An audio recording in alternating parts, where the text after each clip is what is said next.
That's a sound heard in nearly every Cuban household every night.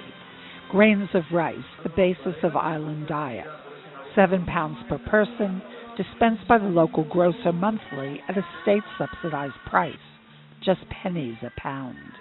The monthly food ration guaranteed every Cuban, rich or poor.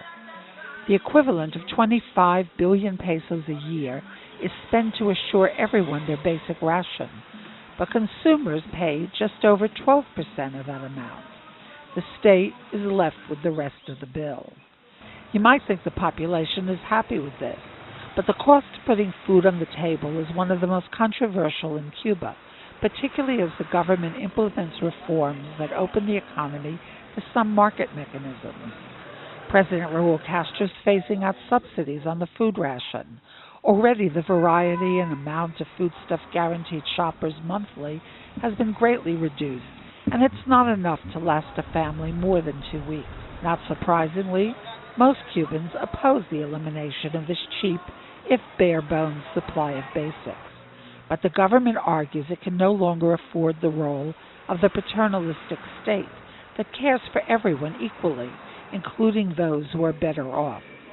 An advisor to the Minister of Labor and Social Security has this to say. The economic measures being taken in recent years naturally have an impact on people, hitting some sectors harder than others.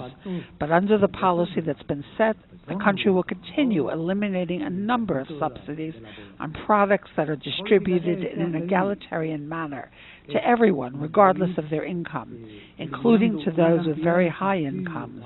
Instead, the government will in the future protect individuals, subsidize people, and not subsidize products. Cuba is moving away from being a welfare state for all and earmarking aid to those who need it the most. The problem is that even with the economic opening taking place, the vast majority of Cuban workers are still employed by the state, and there's a huge gap between their wages and the cost of food in the farmers' markets and the hard currency shops that they're forced to turn to as a way of augmenting the ration. In fact, the economic opening has driven up prices. There are no wholesale markets where private restaurant owners, for example, can buy their ingredients. Instead, they buy at the same farmers' markets as the rest of the population. This situation pits the private sector against the public sector worker. People complain that bakeries run out of bread before they can get there because the cafeteria owners buy it up to make sandwiches. And the price of pork, a staple on the menu of most private eateries, has risen so that a pound of it now costs the average state worker more than a day's pay. And many Cubans turn to the unrationed market to supplement those 7 pounds of cheap rice. But rice, too, is becoming hard to find as private restaurant owners buy it up by the sackload.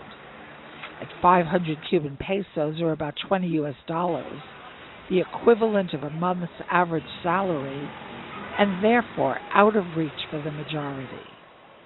Cubans working in state jobs repeatedly told CBS that they're forced to spend up to 80% of their income just on food.